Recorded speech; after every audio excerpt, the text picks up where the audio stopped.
इस एपिसोड की स्टार्टिंग में हम देखते हैं अगले दिन जो होता है, मतलब कि अपना हमारे मेघर का कजन वो बाहर में वहाँ पे मतलब कि मिस्टर जू को बुलाता है कि मिस्टर जू, हमने ऑलरेडी एग्री कर लिया था, रोड कंस्ट्रक्शन जॉब जो है वो मेरी रिस्पॉन्सिबिलिटी, आपने अपना सब कुछ मुझसे वापस ले लिया, पर क्यों?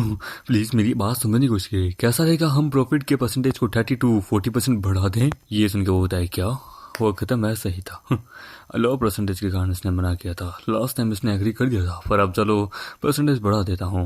वो कहता है सभी लोगों को पता है द क्वालिफिकेशन रिव्यू कितना ज्यादा अच्छा है, मैं आपको और भी अच्छे से परसेंटेज और प्रॉफिट दूंगा, आखिरकार इसमें अब आगे कोई दिक्कत नहीं है ना। वो कहता किसने कहा तुम्हारी क्वालिफिकेशन इतनी ज्यादा मतलब कि अच्छी है, तुम्हारी क्वालिफिकेशन तो बहुत बेकार है, तुम्हें क्या लगता है कुछ पैसे और सिगरेट के पैकेट्स तुम मुझे दे दोगे तो मैं अपना लो को ब्रेक कर दूंगा? तुम्हें क्या लगता है मैं कोई भिखारी हूँ? मिस्टर जू मेरा ये मतलब नहीं था, मैं ये कहने की कोशिश कर रहा था कि होता क्या करने की कोशिश करे थे, तुम्हें क्या लगता है मैं तुम्हारी बेवकूफ बातों पे मान जाऊंगा? होता नहीं मेरी बात में आपको 50% देने के लिए तैयार हूँ। वो कहता क्या मैं तुम्हें कोई भिखारी लगता हूँ क्या, निकल जा साले यहाँ से, और उसे निकाल देते हैं। हम देखते हैं वो किसी रूम में जाते हैं कि मिस्टर जो यहाँ आ चुके हैं। वो कहता है वाह सॉरी फॉर की वेटिंग यू सर, मिस्टर हैन आप तो बड़ी कमाल के इंसान हैं सच में, अगर आप रोड कंस्ट्रक्शन का काम संभालेंगे तो ये हमारे लिए अच्छी बात होगी। वो कहता है बस प्रॉफिट के पीछे भाग रहा है। सुन मेरे पास इतना टाइम नहीं है कि मैं विलेज के मैटर को संभालूं। वो क्या मेरे माँ बाप बूढ़े हो रहे हैं, उन्हें रोड पे चलने में बड़ी दिक्कत आ रही है बैड रोड के कारण, और यदि इस रोड के कारण मेरे माँ बाप को कुछ हो गया तो फिर मैं क्या कर सकता हूँ? मिस्टर जू यदि ये रोड बनने में वापस अगर 1 साल और लगता है तो याद रखना मेरी बात अच्छे से। ये सर बाप रे ये तो बहुत अमीर है, रोड जल्द से जल्द शुरू हो जाएगी, टेंशन मत लीजिए। आई होप आप मुझे डिसअपॉइंट ना करे। सिस्टम कहता है होस्ट आपने टास्क को कंप्लीट कर लिया, आपने रोड बनाने का और घर बनाने का, टाउन को 2 दिन में अच्छा बनाने का 1 रात में ही काम कर लिया, ना केवल आपने पैसे का पावर दिखाया उल्टा अपनी पर्सनालिटी भी दिखाई है। क्या बात है बॉस, ऐसे ही मेहनत करते रहिए। वो कहता मैं हैरान था कि क्यों मेरा सिस्टम मेरे पे अभी इतना ज्यादा जोर दे रहा था गांव में आने के लिए, गांव को डेवलप करने के लिए। सच में इसका कुछ बड़ा प्लान है। हम देखते हैं घर पे जहाँ पे उसकी वाइफ कहती है कि हैंग डैंग तुम यहाँ पे सोफे पे कितनी देर से पड़े हुए हो, फोन चला रहे हो आखिरकार, तुम तो हिल भी नहीं रहे हो आखिरकार, एक सोफे से हिलो तो सही। यदि अगर मुझे पता होता तुम बस एक बड़ी बड़ी बातें करने वालों में से हो तो मुझे कभी तुमसे शादी ही नहीं करती आखिरकार, मैं हैंग वैंग कुछ सुनती आखिरकार। वो सिटी में रहता है, कम से कम वो काम धंधा करता है, उसके पास पैसे आते हैं, तुम्हारी तरह नहीं है वो। होता क्या कह रही हो तुम आखिरकार? वो मैं कह रही हूँ आखिरकार कि तुम एक नंबर के यूजलेस पर्सन हो। यदि तुम्हारी जगह मैं होती तो मैं मिस्टर जू के सामने गिड़गिड़ाती, पैर पड़ती और फिर उनसे राय की भीख मांगती। कांट बिलीव कि तुम आखिरकार बस शो ऑफ करना जानते हो। मैं जा रही हूँ अपने हैंड के पास, आखिरकार मैं जानती हूँ वो मेरा बचपन का दोस्त है, मुझसे बहुत प्यार करता है, वो वापस मुझे एक्सेप्ट जरूर कर लेगा, मैं जा रही हूँ। वो कहती है तू जैसी कमीनी औरत आखिरकार किसी की जिंदगी में हो तो जिंदगी पल भर में तबाह हो जाती है, इस क्रिटिकल सिचुएशन में तू मुझे छोड़ के जा रही है आखिरकार, तुझे क्या लगता है तू किसी और की हो सकती है? कभी नहीं। वो लीजिए मैम आपके लिए इस डिटेल्स पूरा केयरफुली पढ़िए। वो तो इसका मतलब let me explain, road construction काम जो है वो अच्छे से हो रहा है आपके द्वारा आखिरकार, और हमें माफ कीजिएगा कि हमने पहले आप लोगों को परेशान किया था, आपके पास बहुत बड़ा घर है, प्लीज हमारी माफी को एक्सेप्ट कीजिए। वो कहते क्या? वो कहते प्लीज अगर ये एक्सेप्टेबल की काबिल नहीं है तो भी कैसा रहेगा कि हम लोग थोड़ा इसमें पैसा वैसा भी ऐड कर देते हैं आपको देने के लिए। वो कहते कि ये क्या हो रहा है, सच में हमारा विलेज इतना ज्यादा लकी है, हमें एक घर दिया जा रहा है, ना केवल हमें पूरे गाँव को पैसा दे रहे हैं साथों साथ। नेवर माइंड, जब कोई अपॉर्चुनिटी आई है तो ले लेते हैं। बेटा जल्दी से बाहर आओ, लगता है हमारा घर और मतलब कि क्या बोले रोड बनना शुरू हो जाएगी। कुछ दिनों बाद माँ मेरे वापस जा रहा होता है कि मॉम डैड अब मुझे जाना होगा। उधर जानती हूँ तुम्हारे लिए शहर में काम करना बड़ा मुश्किल है, पर अपनी सेहत का अच्छे से ध्यान रखना, ज्यादा काम का बोझ मत डालना, और नेक्स्ट टाइम हम बहुत बड़े घर के अंदर जरूर जाएंगे। उधर डोंट मारी मतलब मैं अपना ध्यान रखूंगा। ठीक है माम मैं चलता हूँ। ठीक है माम बाय बाय, उधर अपना ध्यान रखना, वापस जरूर आना। उधर चलो ये घर की ट्रिप तो बड़ी कमाल करी। हैंग वैंग तुम यहाँ क्या कर रहे हो? वो इधर गाँव वैन, मैं अपने घर से वापस अपने शहर यानी कि वहाँ जा रहा हूँ अपनी मॉम से मिलने के लिए। ओह आई एम सॉरी मैं भूल गई थी, तुम्हारी माँ की तबीयत खराब थी आगे इसलिए तुमने अपने जॉब को भी छोड़ दिया क्योंकि बॉस तुम्हें जान ही नहीं दे रहा था। उधर ज्यादा सीरियस नहीं है, टेंशन मतलब वो रिकवर हो चुकी है। उधर दैट्स गुड। मैं एक बिजनेस मीटिंग के लिए यहाँ आई थी, बस यही लाइव स्ट्रीम और कुछ मॉडलिंग के चक्कर में मैं यहाँ आई थी। ठीक है अब वो काम हो गया तो मैं वापस जा रही हूँ आखिरकार, पर वहाँ की तो दुनिया कितनी छोटी आखिरकार हम वापस मिल गए। वो व्हाट अ कोइंसिडेंस, सही कहा। वेल तुम्हारा कोई प्लान है आखिरकार, किस कंपनी में तुम अप्लाई करने वाले हो? अगर नहीं है तो चलो कोई बात नहीं, तुम मुझे मत बताओ चलेगा? पता नहीं ये कोई सीक्रेट नहीं है आखिरकार, मैं किसी कंपनी को ज्वाइन नहीं करने वाला, मैं अपना खुद का बिजनेस स्टार्ट करूंगा। यहाँ तक कि मैंने एक बिल्डिंग भी ली है अपनी पुरानी बिल्डिंग के सामने, जिससे अपने पुराने बॉस का अनोइंग करूंगा। वो तो दैट्स ग्रेट। ठीक है तो यदि तुम्हें कुछ भी चीज की जरूरत हो तो मुझे कह देना, मेरे पास कुछ ग्रेट एडिटर, फोटोग्राफर, इन सब की डिटेल्स है। एक मिनट जरा, मैं अभी आई, कॉल आया है। ने आके कहा मुझे क्यों कॉल किया, ये 100 बार कॉल कर चुका है, जिसमें वो कहता है कि वांगटाओ तुम्हें क्या लगता है, कहा तुम कितनी अमीर बन चुकी हो, क्या तुम बस मेरे लिए एक टूल हो, तुम मेरा एक हथियार हो, कहा तुम मेरे अपने बॉस के मैसेजेस कैसे इग्नोर कर सकती हो, जल्द से जल्द लाइव पे आओ, समझे, और मुझे मतलब दिखाओ कि तुम क्या कर रही हो। मतलब मैंने बोला ना आधे घंटे बाद आऊंगी, सब मैं फ्लाइट में हूँ, तो मुझे इससे कोई मतलब नहीं है, लाइव स्ट्रीम पे आओ, लाइक लाइव स्ट्रीम में कहीं पे भी लाइव आ सकता है, मतलब पर लेकिन मैं फ्लाइट में हूँ, मुझे 10 घंटे लगेंगे अभी भी आने में। अच्छा, तो तुम्हें लगता है कि तुम मेरा गेस्ट में जा रही हो, मुझे लगता है कि कंपनी तुम्हारे लिए कुछ नहीं कर सकती, यदि तुम फ्लाइट मिस कर देती हो तो कोई ना, 10 घंटे तक तुम्हें वहाँ पे लाइव स्ट्रीम करनी होगी, नॉट ए प्रॉब्लम। स्टेशन के वो थी, कम ऑन, मैंने ऑलरेडी कंपनी के लिए बहुत सारा पैसा कमा लिया, मैं एक टॉप स्ट्रीमर हूँ पिछले 6 महीने से, और तुम्हें पता है किसी कंपनी ने भी मेरे को सपोर्ट नहीं किया, इंक्लूडिंग तुम लोगों ने भी नहीं। पता, हाँ तो नहीं किया तो क्या किया तुम लोग, तुम हमारी एक औजार हो, तुम्हारा इस्तेमाल करना हमें आना चाहिए, समझे, तुम कॉन्ट्रैक्ट को टर्मिनेट कर सकती हो जाओ तो, इसलिए फालतू की बकवास करना मेरे सामने बंद करो, समझी। ये सुन के होता कि यही है, होता हाँ होता, ओ अच्छा, तो तुम हैंक के साथ हो, अब मुझे समझ आया कि तुम अनअवेलेबल क्यों हो, यानी तुम उसके साथ बेड पे से होटल के अंदर हो। होता ये तुम कैसी बकवास कर रहे हो, आखिरकार तुम मेरे बारे में झूठे रूमर फैलाना बंद करो, आखिरकार मैंने ऑलरेडी दिखा लिया है कि आखिरकार मैं एयरपोर्ट पे हूँ, मैं कंपनी में इस बारे में रिपोर्ट करूंगी। होता अच्छा, कंपनी का बॉस मैं हूँ, किसे रिपोर्ट करोगी, ये झूठ बोलना मेरे सामने बंद करो, आखिरकार बैंगाओ। वो कहता कम ऑन, हम मैडम कहता मुझे तो, ओए साले कमीने, ये अपना कॉन्ट्रैक्ट टर्मिनेट करी है और पेनल्टी फीस भी देने के लिए तैयार है, बता कितना है। मतलब बाय द वे ये कॉल रिकॉर्ड हो रहा है, इसलिए सच्ची सच्ची बताना तू क्या कैसे करेगा। ये सुन के वो कहता है तुम्हें लगता है कि तुम एक पूरी कंपनी को अफोर्ड कर सकते हो, अरे ओए बच्चे, रिच बनने का नाटक करना बंद कर, वाह बंद कर साले। और वो भाग जाता है। ये देख के वो कहता है कि साले ने बंद कर दिया, मुझे तुम्हें ये सब कुछ करने की जरूरत नहीं है, प्लीज तो कॉन्ट्रैक्ट फीस वो मैं देख लूंगी। क्या मेरे पास इतने राइट है कि मैं इसकी काइंडनेस को एक्सेप्ट करूं? मैं कंपनी में एकदम ठीक हूँ, टेंशन मत लो, ये बस वो ही का बच्चा है जो कि मेरे ओरिजिनली मुझे ट्रबल दे रहा है, वो पक्का इस समय और भी बहुत सारा पैसा मांगेगा, तुम्हें ये सब कुछ करने की जरूरत नहीं है, मैंने ऑलरेडी बहुत सारा पैसा बचा के रखा है, इसलिए टेंशन मत लो, और स्लोली मैं कंपनी को पैसा दे दूंगी। होता तुम्हें ज्यादा उदास होने की जरूरत नहीं है, मैं खुद अपने बेनिफिट के लिए ये सब कुछ कर रहा हूँ, मैं खुद अपनी एक मीडिया कंपनी ओपन करने वाला हूँ जो कि इस मियाओ ग्रुप को आराम से टेक डाउन कर देगी, इसलिए मुझे कुछ फैमिलियर फेस वाले लोग चाहिए जो मेरे साथ काम करे, और तुम मेरे लिए सबसे ज्यादा बेटर हो। क्या तुम मुझे बता सकते हो क्या कि कार हम लोग ये कैसे शुरू करें? क्या तुमने कहा था तुम एक बिजनेस स्टार्ट करने वाले हो हमारे राइवल ग्रुप के लिए? ये सुनकर वो कहती कि Hang who are you exactly. और ये बात करो सैलरी पैकेज की, मैं एकदम अच्छा सा सैलरी पैकेज दूंगा मॉडल्स के लिए, क्योंकि बाद में जितनी भी मॉडल्स जो है वो हमारे लिए काम करेगी, तो इसलिए क्या उन लोगों को भी उनका प्रॉफिट देना पड़ेगा।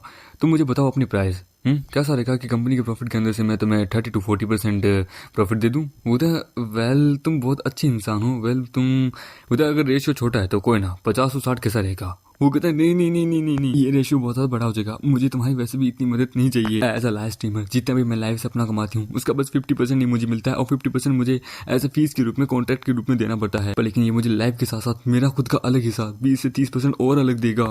देखोगा तुम इकलौती वो ऐसी पर्सन हो पूरे मियाओ ग्रुप में जो कि मुझे कभी लुक डाउन नहीं करती, तुमने मेरी बहुत बार मदद की है, तो एज काइंडनेस में तुम्हें रिटर्न कर रहा हूँ, तुमने मुझे हमेशा इक्वली ट्रीट किया है, तो बस मेरा ये फर्ज होता है। और उससे भी ज्यादा मैंने तुम्हारा फ्यूचर भी देखा है, तुम्हारा फ्यूचर बहुत ब्राइट है, क्या तुम मेरे साथ पैसा कमाना चाहोगी? मैं जानता हूँ यदि तुम मेरे साथ होगी तो हमारी कंपनी को और भी बहुत ज्यादा फायदा होगा, मैं तुम्हें उसके लिए और भी अलग ज्यादा पे करूंगा, तुम जितना मांगोगी मैं तुम्हें उतना दूंगा। वो अपने मन में कहती है कि सच में ये एक लाइफ सेविंग अपॉर्चुनिटी है मेरे लिए कि कोई बंदा मेरे लिए खड़ा हो रहा है, ये मेरे पे एक बहुत बड़ा एहसान की तरह हो जाएगा। ठीक है क्यों नहीं, जरूर। हम देखते हैं कंपनी के अंदर जहाँ पे वो आते हैं, वो कहता है तो तुम लोग आ गए, हे गाओ डू यू रियली बिलीव कि इस आदमी ने जो भी कहा तुम्हारे साथ बेड के ऊपर वो सब कुछ मानोगी? ये पूरी तरह से हवस से भरा हुआ था, यदि तुम इस पे बिलीव करती हो तो फिर तुम कभी किसी कंपनी में काम नहीं कर पाओगे, तुम्हारा पूरा फ्यूचर बर्बाद हो जाएगा। वो बता बकवास करना बंद कर, चुपचाप लीगल डिपार्टमेंट में चलो, वहाँ कॉन्ट्रैक्ट पे साइन करते हैं, मैं यहाँ पे स्पेशली इस कॉन्ट्रैक्ट टर्मिनेट करवाने आया हूँ, मुझे देर साथ बकवास नहीं करनी। मुझे तुम्हें पता भी है कि आखिरकार कितना पैसा लेगा, तुम अफोर्ड भी कर सकते हो, मैंने सुना है सीक्रेटली तुम्हारे पास इस वक्त बहुत सारा पैसा आ रहा है, बट एक गरीब आदमी अचानक से अमीर बन जाता है तो इससे वो बहुत बड़ा नुकसान कर सकता है। Hang Wang as your former superior let me reminding you कि अचानक से हाथ में आया पैसा ना एक हवा के मतलब कि पत्ते की तरह होता है, हाथ में तो आया पर यदि अगर हाथ में ज्यादा तेज तरीके से बंद किया तो वो कुचल जाएगा और फिर तुम कर्जे में डूब जाओगे और तुम्हारी जिंदगी बर्बाद। वक्त है पैसा मेरे लिए कोई भी मायने नहीं रखता, के कहा जितना गवाऊंगा उससे डबल में कमाऊंगा, तो इसलिए ज्यादा चिंता करने की जरूरत नहीं है, वही बात कर तू अपनी, क्योंकि आगे चल के भविष्य में तुझे बड़ी दिक्कत हो सकती है पैसे से रिलेटेड। ये सुन के वो बता कि तुम मुझे धमकी दे रहा है, ये मेरी कंपनी आखिरकार मैं यहाँ जो चाहे वो कर सकता हूँ, तुम्हें क्या लगता है मुझे किससे डरने की जरूरत है? हुई, तुम्हें लगता है क्या कि तुम्हारे पास थोड़ा सी पावर और थोड़ा सा स्टेटस क्या आ गया तो तुम अपने से नीचे के लोगों को बुली कर सकते हो? तुम्हारे भविष्य के लिए मैं तो चिंतित हूँ। वो कहता है अपने आप पे ज्यादा घमंड मत कर, मत भूल तेरी औकात हमेशा से मेरे पैरों के नीचे थी। मैं पहले तेरी कंपनी का नौकर हुआ करता था पर लेकिन अब मैं अनएम्प्लॉय हूँ, मेरा तेरी कंपनी से कोई लेना देना नहीं है। मत भूल ऐसा यू बस मेरे फॉर्मल बॉस हो, पर अब तुम्हारा मेरे से कोई लेना देना नहीं है। यदि तुमने मुझे वापस हरास करने की कोशिश की तो ऐसा एक कंज्यूमर डिपार्टमेंट में तुम्हारे अगेंस्ट में एक एफआईआर भी ठोक सकता हूँ एनहांसमेंट का, क्योंकि फिर तुम अपनी इस ट्रू नेचर के कारण अपनी कंपनी को ही बर्बाद कर बैठोगे, कंपनी की रेपुटेशन एंड एवरीथिंग सब कुछ है। यहाँ तक कि यदि कोई अगर एम्प्लॉय अपना कॉन्ट्रैक्ट टर्मिनेट भी कर देता है तो फिर तेरे पास कोई राइट नहीं होती उसके ऊपर तू अपना हुक्म चलाए। तो यानी कि वाह अब मेरी है। कॉन्फ्रेंस रूम में जहाँ पे वो कहता है ये लीजिए आप दोनों का कॉन्ट्रैक्ट है। होता ओके ना, होता अब भी सोच लो तुम अगर इसके कहने पे साइन करोगी तो तुम अपना पैसा वगैरह सब खो दोगी। क्या तुम सच में अभी भी इसके प्रति मतलब कि निर्भर हो? तुम्हें पैसा चाहिए, आखिरकार तुम क्या ही कर लोगी? ये सुन के वो कहती है कि अब तो मैं साइन करके रहूंगी। वो साइन कर देती है। The contract is terminate. ठीक है, तो अब मेरे सामने ज्यादा तुम लोगों को उछलने की जरूरत नहीं है। अब तुम्हारी हमारी कंपनी में कोई जरूरत नहीं है। ज्यादा जल्दबाजी क्या है? अपने अमाउंट को तो चेक करो जल्दी सी। सत्य वो आज की है। 10 मिलियन तुम्हें लगता है देना इतना आसान है? तुम बकवास करना बंद करो। अच्छा जाके चेक कर ले पहले। यहाँ से इस कंपनी के इस अपर रूफटॉप का व्यू बड़ा कमाल का है। एक दिन जब ये बिल्डिंग खरीदूंगा तो मजा आएगा। Manager he I hope future आपका और हमारा बड़ा अच्छा हो। सिस्टम कहता है वाह क्या बात है बॉस, आपने आके कहा ट्रू नेचर को समझ लिया। पैसे का इस्तेमाल करके ही पैसा बनाया जाता है। आपका इससे लेवल भी हम इंक्रीज करते हैं। आपको हम रिवॉर्ड के रूप में 99 मिलियन डॉलर्स हम आपको देते हैं। उसके बाद हम देखते हैं एक लड़की को। वो कहती है क्या सच में तुम वहाँ ऑफिस में को लेकर जा सकते हो? होते यस मैम, क्यों नहीं, चलिए आपके ऑफिस से। होता वेंगशेंग तुम क्या कर रहे हो आखिरकार? यदि वो मिस्टीरियस से रिच क्लाइंट अगर ऑफेंड हो गया ना तो मैं तुम्हें जान से मार दूंगी। मैंने तुम्हें नहीं कहा था सबके साथ इक्वली पेश आओ? तुम लगता है मेरी बात नहीं सुन रहे हो। तो मैनेजर ली आप टेंशन मत लीजिए, मैं यही इस गेट के ऊपर ही खड़ा हूँ, टेंशन मत लीजिए, शांत हो जाइए। ओए क्लीनर, मैंने तेरे को बोला था इस एरिया को अच्छे से साफ करना, तूने मेरी बात सुना नहीं। वो रिच क्लाइंट यहाँ जल्द से आने वाले हैं, यदि वो नाराज हो गए तो मैं तुझे जान से मार दूंगा। एक मिनट, अगर इसको देखूं तो ये सच में बहुत ज्यादा बेकार है। इसकी वॉइस भी मुझे ज्यादा अच्छी नहीं लग रही है। मैं इसके प्रति निर्भर नहीं रह सकता। तुम्हारा आगे का अच्छा चेहरा होने का क्या ही फायदा? तुम अपनी काम भी सही ढंग से नहीं करी हो। यदि अगर तुमने उस रिच क्लाइंट को ऑफेंड कर दिया ना तो यहाँ तक कि मैं तो अपनी जॉब खूंगा, तुम्हें भी मैं जान से मार दूंगा। वो तो मैं अपना काम सही कर रही हूँ। हो गया और तू साले कमीने यहाँ पे क्या खड़ा आखिरकार? निकल यहाँ से, चल निकल। हम देखते हैं वो वहाँ पे आते कि वैंगशेंग क्या हो रहा है यहाँ पे? वो होता है तूने सुना नहीं, दफा हो जाए यहाँ से। मैनेजर ली अरे ज्यादा कुछ नहीं, बस यहाँ पे वो उसे इग्नोर मारती है। होता है मैनेजर ली एक मिनट, ये बड़ा गुस्से में लग रहा है, ये बच्चा तो गया। होता है मिस्टर हैंग, मैं I am Li Ying, deputy general manager of Hong Tang real estate, इस कॉल में शाओलिंग। मैं आपसे माफी मांगती हूँ कि मेरा मैनेजर वैंग यहाँ पे एकदम अनसेटिस्फेक्शन पर्सन है। ये दूसरों की इज्जत कभी नहीं करता, प्लीज इसे माफ कर दीजिए। I am really sorry. होते क्या? नो वे। हम अपने मैनेजमेंट सिस्टम को फ्यूचर में और ज्यादा अच्छे से इम्प्रूव करेंगे। ऐसी गलती वापस दोबारा नहीं होगी इन फ्यूचर, मेरा वादा है। ये सुन के वो तो ये वीआईपी क्लाइंट है जो कि कितनी देर से यहाँ इंतजार कर रहा था। मैम सर हम सच में यहाँ पे सभी के साथ इक्वली पेश आते हैं। हम यहाँ पे कभी किसी के अंदर भेदभाव नहीं करते हैं। प्लीज हमें एक अनदर चांस दीजिए। होता मैनेजर ली आप सच में श्योर है ये बच्चा कैसे एक अमीर आदमी हो सकता है? एक मिस्टीरियस पर्सन जिसने 300 मिलियन डॉलर का प्रॉपर्टी बाई की है, ये इतना यंग एंड पुअर कैसा दिख सकता है? होता मैंने तुम्हें 1000 बार बोला है कभी भी किसी को भी अंडर एस्टिमेट नहीं करना चाहते, क्योंकि एक हिडन शॉट कभी भी अपने आप को शो नहीं करता है। मैं गया। As you are arrogant person, तुम्हें कल से यहाँ ऑफिस आने की कोई जरूरत नहीं है, तुम्हारा काम खत्म हो गया। मैनेजर ली प्लीज ऐसा मत कीजिए, मेरे माँ बाप है, छोटे छोटे बेबी बच्चे हैं, प्लीज। मेरी बेटी की तबीयत भी खराब है, उसे एक्सपेंसिव मेडिकल फीस चाहिए होती है। You know my situation, please I don't want to lose this job. होता ये तुम्हें पहले सोचना चाहिए था। तुम्हारे कारण हम यहाँ पे है ना अपनी बिजनेस को खो रहे हैं। हम यहाँ बिजनेस चला रहे हैं, कोई चैरिटी नहीं, समझे? मिस्टर वांग मैं सॉरी था, मैं आपसे माफी मांगना चाहता हूँ। मैंने आपके अपीयरेंस को देख के ये सब कुछ कहा, प्लीज मुझे माफ कर दीजिए। ये देखिए वो लड़की भी कहती कि अब अगली मेरी बारी है, मैं क्या करूँ। होता ये फीमेल सेल्स एजेंट जो है ये अच्छी है, तुम इसे एक मैनेजर बना दो। होते no problem. Then mister Hang अब आप ये चाहते हैं तो ठीक है, क्यों नहीं? होते क्या ये मैनेजर, मतलब मैं लेट हो रहा हूँ, चलो प्रॉपर्टी देखने के लिए। यहाँ क्यों नहीं? वो तो मैं प्रमोट हो गई, I can't believe that. System कहता है बॉस आप बहुत ब्रेव और बहुत राइटियस हैं, आप धर्म के अगेंस्ट में लड़ते हैं जिसके लिए सिस्टम आपको एक हार्ट देता है। होता है इसका मैं क्या करूँ, पैसा दे यार मेरे को दो। ये सुन के वो कहता है कि बॉस सिस्टम के रिवॉर्ड को अंडरएस्टिमेट मत कीजिए। ये आपके क्रूअल मेथड को अगर आप जिंदगी में कभी किसी बहुत ज्यादा क्रिटिकल मोमेंट पे होंगे ना तो ये काम आएगा। और सिस्टम तो बड़ा कमाल का आदमी है, वो कहती है ये विला जो है ये बहुत शानदार है, ये पूरे $300 मिलियन का है, यहाँ पे बटलर मेट्स वगैरह सब कुछ है। वो हेलो यंग मास्टर, मतलब मिस्टर हैंड, यहाँ पे ऑटोमेटिक गेट भी है जो कि आपको ऑर्गेनाइज करके आपके लिए गेट खोल देगा। हम देती उसे वो देती है कि मिस्टर हैंड ये रहा property certificate and other document, ये लीजिए जो कि हमने रिव्यू कर लिए हैं। वो था $300 मिलियन का लग्जरियस हाउस। और मुझे माफ करना, मैं ये इतना एक्सपेंसिव हाउस ले नहीं सकता, मैं तो एक कंट्री पग हूँ। जरा देख तो लेते हैं। सच में ये एक प्रीमियम क्वालिटी का सर्टिफिकेट है। कोई दूसरा दिखाओ यार। मतलब जैसा कि जानती थी $300 मिलियन का हाउस इनके लिए ज्यादा कोई बड़ी बात नहीं है। उधर आफ्टर ये एक और है जहाँ पे बहुत अच्छे गार्डन है, प्राइवेट गार्डन है, स्विमिंग पूल है, कार्स है, यहाँ तक कि लॉन्ड्री साफ करने के लिए सारे बहुत सारे नौकर चाकर भी हैं। और इसका डिजाइन जो है वो एक इंटरनेशनल फ्रेंच डिजाइनर ने बनाया है। सच में इन जैसा आदमी जिनकी नजर में पैसा बस एक हाथों का मेल है, पक्का किसी बहुत बड़ी अमीर फैमिली से बिलोंग करते हैं। इनको डर है कि अपनी आइडेंटिटी अगर हाई प्रोफाइल रखेंगे तो पक्का कोई बड़ी बड़ी फैमिली इनको नोटिस कर लेगी, उनको किडनैप करवा सकती है। होता है बड़ा कमाल का है। यहाँ पे लॉन्ड्री साफ करने के लिए सब कुछ है, गार्डन भी बड़ा कमाल का है। मेरे माँ बाप को बहुत ज्यादा अच्छा लगेगा जब वो यहाँ आएंगे, जैसा कि एक्सपेक्ट किया था टॉप लग्जरियस विला के रूप में। मेरे मिस्टर हैंड कुछ ऐसा जो कि आपको अनसेटिस्फाई लगाओ, हम आपकी मदद करेंगे उस चीज को पूरा करने में, मॉडिफाई करने में। मुझे कुछ आ तो रहा है दिमाग में आखिरकार। मेरे माँ बाप को इतनी हाई फाई जगह में रहने का आदत नहीं है, उनके लिए ये सब चीजें अनकंफर्टेबल होगी। सिस्टम कहता है नेक्स्ट लेवल। सिस्टम ने प्रेडिक्ट किया है कि होस्ट को 3 रीजन के कारण ये 300 मिलियन का हाउस बिल्कुल भी पसंद नहीं आया, वो भी 1 मिनट में। आपको रिवॉर्ड मिलता है पूरे 9 लाख रुपए and the new skill unlock.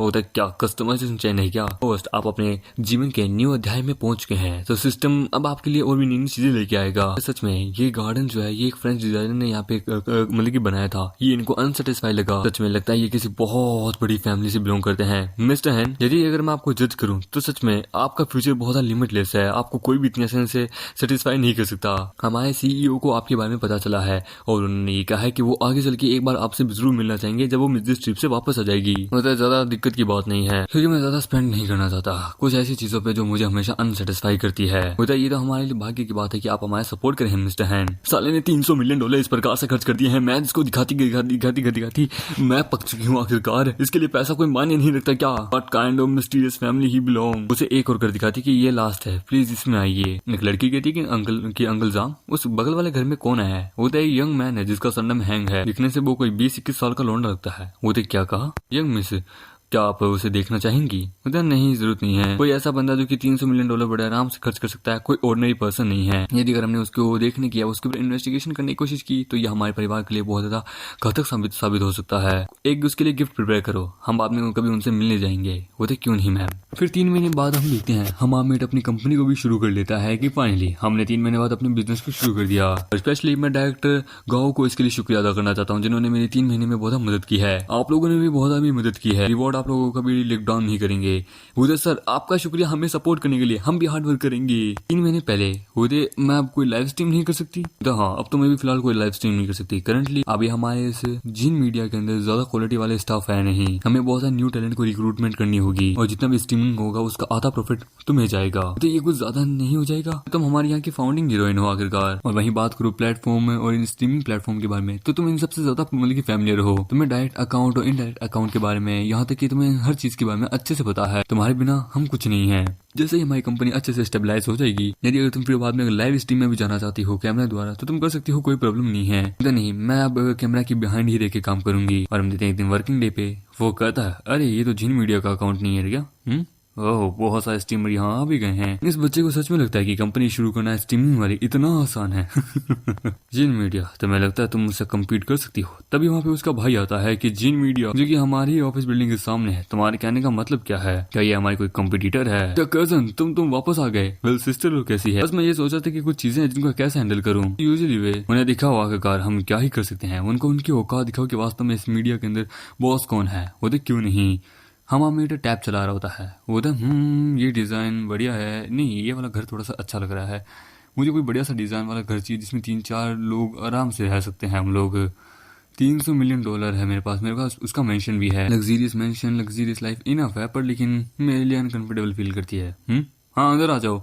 होता है हमारे यहाँ पे लाइव स्ट्रीम में एक पी के इन्विटेशन आया है मियाओ ग्रुप से, वो भी इसी समय आखिरकार उनके मिलियंस ऑफ फॉलोअर है आखिरकार, वो लोग हमसे बैटल करना चाहते हैं। जरा देखो जहाँ पे हम देखते हैं वो देखते हैं कि ओहो तो हमारे मतलब कि मॉडल्स को टारगेट किया जा रहा है, ये तो ऑल ट्रिक है आखिरकार। The big streamers with millions of follower, उनको क्या लगता है वो क्या ऐसे छोटे क्रिएटर्स को दबा सकते हैं? वह शेमलेस है। लगता है अब बिग शो शुरू होने वाला है, कंपनी को अब और ज्यादा राइज करने की बारी आ चुकी है, ये अपॉर्चुनिटी वापस नहीं आएगी। ये अपनी पावर का मतलब दिखाना चाहते हैं कि उनका लोकल में और हर तरफ उनका क्या इंडस्ट्री मतलब कि क्या दबदबा है। चलो इस अपॉर्चुनिटी को मैं कभी बर्बाद नहीं जाने दे सकता, ये हमारे लिए एक अच्छा रिवेंज गिफ्ट है।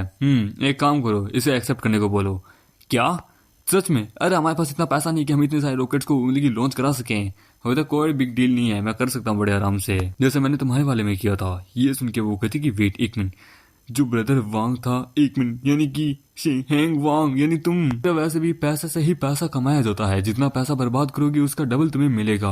और बर्बाद भी ऐसी जगह करो जहाँ पे तुम्हें पैसा मिलने की वापस चांस हो, ना कि जाने की। मुझे पर लेकिन मत बोलो अगर हम पैसा स्पेंड करेंगे, यदि 1 बिलियन भी करते हैं तो फिर हमें मतलब कि क्या बोलते हैं 700 मिलियन या फिर 600 मिलियन ही वापस मिलेंगे। 400 मिलियन तो प्लेटफॉर्म अपना फीस रख लेगा और बाकी थोड़ा बहुत अपना डिस्काउंट मतलब कि टैक्सेस वगैरह मिला के। इसने पिछली बार मुझे 10 मिलियन से भी ज्यादा पैसा दिया था, ऑब्वियसली मैंने 10 मिलियन से भी ज्यादा रॉकेट गेन किए थे। इस प्रकार से पैसा उड़ाता रहा, फिर होता टेंशन मत लो, इन सब चीजों का शॉर्टेज मैं देख लूंगा। इस दुनिया में लोग आते हैं आखिरकार पैसा कमाने के लिए, तो यदि पैसा कमाना है तो पैसा लगाना पड़ेगा। जितना पैसा कमाने की चाह रखोगे उससे 2 गुना ज्यादा या 2 गुना कम भी मिल सकता है। पैसे की कोई मतलब की रिक्वायरमेंट नहीं है कि तुम्हें इतना ही मिलेगा क्या। जिसके पास पैसा हद से ज्यादा है उसे फिर टेंशन की कोई बात ही नहीं है। मैं एक हाइप क्रिएट करना चाहता हूँ जिससे हमारी कंपनी इमीडिएटली हर तरफ अपना नाम बना लेगी। कभी कभार बहुत बड़ा नाम कमाने के लिए बहुत बड़ा कांड भी करना जरूरी होता है, क्योंकि ऑडियंस को कंट्रोवर्सी और बहुत ज्यादा लड़ाई झगड़ा ही देखना अच्छा लगता है। आखिरकार मैं देखना चाहता हूँ आखिरकार अब क्या होगा आगे। और उससे भी ज्यादा तुम्हें अपनी ट्रेनिंग स्किल्स के ऊपर अच्छे से भरोसा होना चाहिए। न्यू कंटेंट क्रिएटर्स जो है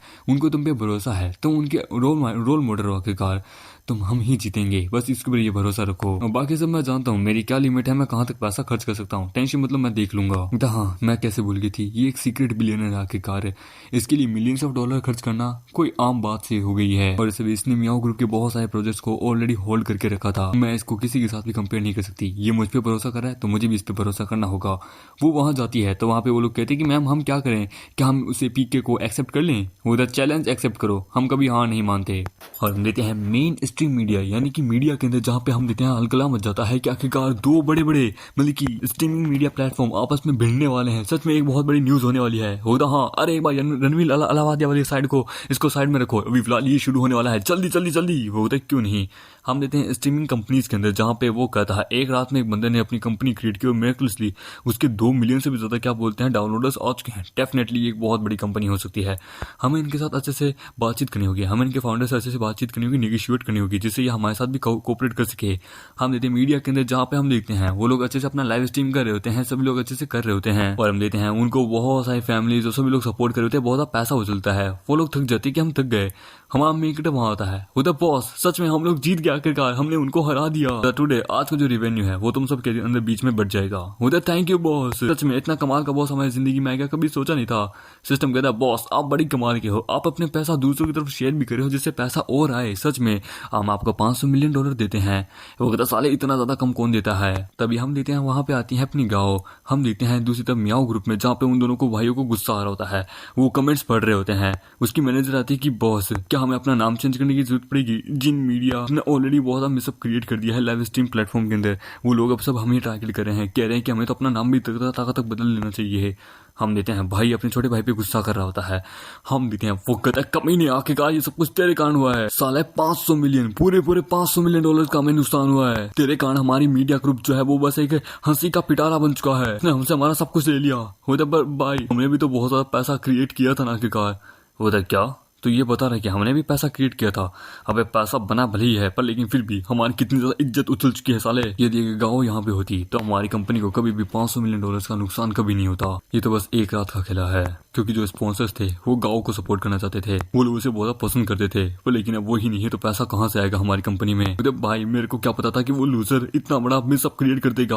होता साले कभी भी किसी लुक डाउन नहीं करना चाहिए, मत बोल हमने भी 0 से शुरू किया था, हमारे पास भी कोई पैसा नहीं था। तेरी ब्लाइंड आंखों ने इतने कमाल के टैलेंटेड आदमी को हमारी कंपनी से जाने दिया आखिरकार। यहाँ तक कि मैंने ये भी सुना है कि तूने गाँव की जिंदगी में भी बहुत ज्यादा परेशानी खड़ी की है। यदि वो सोने का अंडा देने वाली मुर्गी है तो तूने उसे एकदम एक नॉर्मल मुर्गियों की तरह ट्रीट किया आखिरकार।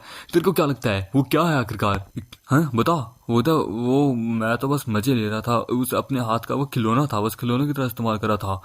वो कहता खिलौना, उसने अभी हमें खिलौना बना दिया है, वो हमारे साथ खेल रहा है आखिरकार। वो तो क्या ये ठीक है? इतना पैसा उड़ाने के लिए मैंने मेथड लगाया 5 बिलियन, हमने 100 मिलियन से भी ज्यादा पैसा स्पेंड किया और हमें इसका प्रॉफिट हुआ है 1.8 बिलियन डॉलर्स का, और हमारी कंपनी की नेटवर्थ पहुंच चुकी है आखिरकार 5 बिलियन डॉलर्स। वो तो इतना भी काफी नहीं है, हमें अभी और उड़ाना होगा। वो तो और ज्यादा, ये कितना उड़ाना चाहेगा? 400 मिलियन, 500 मिलियन, 1 बिलियन। वो तो देखो जब पॉपुलैरिटी गेन हो जाएगी इन सब की तो इनके कॉस्मेटिक का, इनके ड्रेसेस का, इनके रहने खाने का, इंक्लूडिंग इनकी खुद के अलग चार्ज भी होगा। ठीक है, उन सब का मिला के हमें बहुत पैसा देना पड़ेगा। प्लस यहाँ तक कि 200 मिलियन डॉलर हमें प्लेटफॉर्म फीस भी देनी पड़ेगी। 100 मिलियन डॉलर हमें इनको क्या बोलते गिफ्ट के रूप में देने पड़ेंगे। अराउंड हमें बहुत ज्यादा ये अमाउंट खर्च करनी होगी, तो हमें टेंशन की कोई बात नहीं रखनी। वो तो बाप रे, इतना सारा कभी सोचा नहीं था सच में। हैंग वैंग, तुम एक सच में बहुत बड़े बिग शॉट हो, पैसा तुम्हारे लिए कोई मैटर नहीं करता। वो तो हम इसे सेक्रीफाइस के रूप में दे सकते हैं। यदि कुछ खोना है, यदि कुछ पाना है तो कुछ खोना पड़ेगा। मत बोलो, अगर स्टॉक मार्केट में भी यही होता है। यदि तुम 100 रुपए खर्च करते हो 500 के लेने के लिए, तो तुम्हें 500 रुपए कमाने के लिए मेहनत भी करनी पड़ती है। हमें बहुत ज्यादा अपना मतलब कि स्टीमर्स का मतलब कि स्पॉन्सर करना होगा, बहुत सारी कंपनीज को बुलाना होगा, बहुत ज्यादा खर्चा लगेगा भी जिससे पैसा आएगा। और मैंने तुम्हें बोला था तुम्हारा फ्यूचर बहुत काउंटलेस है। तुम्हारा शुक्रिया, तुमने बहुत हार्ड वर्क किया है न्यू स्टीमर्स को ट्रेन करने के लिए। तुमने सुना ही होगा पेड़ उगाने के लिए बीज उगाना जरूरी होता है और इंतजार का फल भी मीठा होता है। और तुम्हें ये भी पता होगा यदि कोई पर्सन अगर अच्छा बन जाता है, मतलब कि पॉपुलर हो जाता है, तो लोग उसकी हर चीज को पॉजिटिव रूप में देखना चाहते हैं, और यदि कोई नेगेटिव आया तो फिर उसका पूरा करियर बर्बाद हो जाएगा। तो हमें मेहनत करनी होगी फीडबैक के लिए। अब हमारा पाथ जो है वो इतना भी आसान नहीं होगा, तो उससे भी ज्यादा अब हमें इन्वेस्टर्स, टीवी शो के ड्रामा, अब हमें पूरी एंटरटेनमेंट इंडस्ट्री के ऊपर अपना कब्जा जमाना होगा। जिन मीडिया अब इतने में ही नहीं रुकेगा। फिर उसको कॉल आता है कि हेलो मिस्टर हैंग, हाँ मैं मतलब कि रेनोवेशन कंपनी से आया हूँ, आपके घर के लिए आपने हमें कॉल किया था। वो तो ठीक है, मुझे भी जाना होगा, कंपनी का रेनोवेशन वगैरह ये सब हम देख लेंगे, फिलहाल मुझे अपने घर का रेनोवेशन करवाना है, मैं जा रहा हूँ। और ठीक है, बोनस वगैरह तुम सब कुछ देख लेना, और याद रखना हमारा शेयर वगैरह सब कुछ है अभी भी, और तुम्हें न्यू कमर्स को ऐसे ही ट्रेन देनी होगी। मेरी फिलोसफी यही कहती है, पैसे से यदि तुम दूसरों को खुश कर सकते हो और दूसरे खुश भी होते हैं तो तुम्हारे पास पैसा आएगा, अन्यथा तुम्हारे पास कुछ भी हाथ नहीं आएगा। वो तो मैं समझ गई। हम देते हैं घर की तरफ, हम देखते हैं जहाँ पे हम देखते हैं विला के अंदर वहाँ पे काम चल रहा होता है। हाँ, सीमेंट को इस हिसाब से वहाँ पे रखो बैकयार्ड में, केयरफुल एकदम, ध्यान से, तुम्हें कुछ होना नहीं चाहिए, डैमेज नहीं होनी चाहिए, ना ही सीमेंट को ना ही तुम्हें। हम देखते हैं वहाँ बटलर आता है। उधर कि हमने सुना हमारे यहाँ बगल में कोई नए पड़ोसी आए हैं तो विजिट करने के लिए आए हैं। हम ज्यादा कुछ नहीं दे पाए, बस ये हमारी कंपनी का थोड़ा प्रोडक्ट है जो कि हम आपको देना चाहते हैं। आई होप आपको बुरा ना लगे। ये आदमी सच में एक बहुत बड़ा अमीर आदमी का बटलर लगता है। इसका डिजाइन वगैरह इसके अंदर से ऑरा निकल रहा है। ऐसे बटलर्स को बस मैंने कई ड्रामा में देखे हैं। जहाँ तक मुझे भी किसी एक दिन बटलर रखना चाहिए।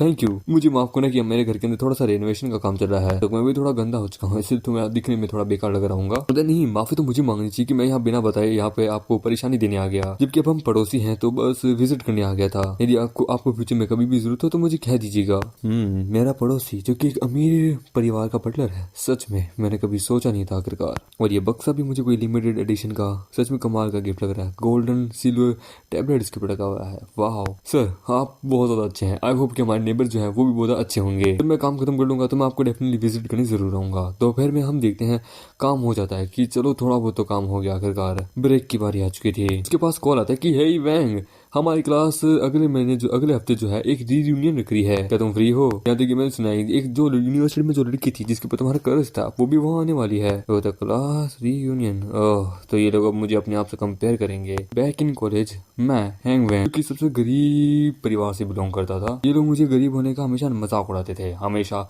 मुझे चिढ़ाते थे। पक्का इस बार भी ये लोग मुझे बस इसी के लिए ही बुला रहे हैं, पर अब समय अलग है।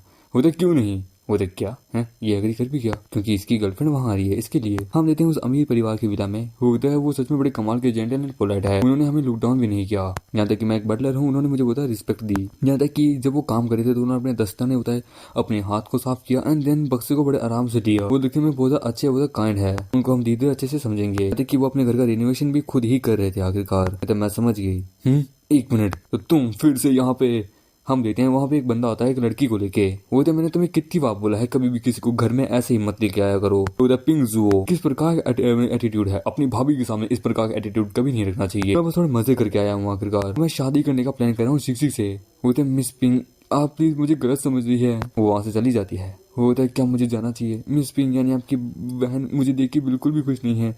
मुझे हमारे बीच का रिश्ता नहीं नहीं जिंदगी सही होगा। तुम दोनों भाई बहन खुश हो। होता वो बस नाटक करी है, जलस ही है उसे आखिरकार। खुद आखिरकार अपने लिए कोई बॉयफ्रेंड नहीं ढूंढ पाई है। पिंग मत बोलो दादाजी ने क्या कहा था आखिरकार। फैमिली इनहेरिटेंस उसे मिलेगी जो शादी करके पहले बच्चा पैदा करेगा। क्या हुआ तुम्हें जलन हो रही है कि तुम्हारा भाई यानी मैं सबसे पहले इनहेरिटेंस को पालेगा? होता जलन मत बोलो दादाजी ने क्या कहा था। शादी तो होने दो आखिरकार, क्योंकि इनहेरिटेंस तो मेरे पास ही आएगी। तुम अपना फेस जो साफ करने वाले हो। अब ये साइड एक और बात है, हमारे पिंक फैमिली के अंदर, हमारे पिंक फैमिली में शादी तभी होगी जब दादाजी तुम दोनों की शादी को अप्रूव करेंगे। मत बोलो ठीक है।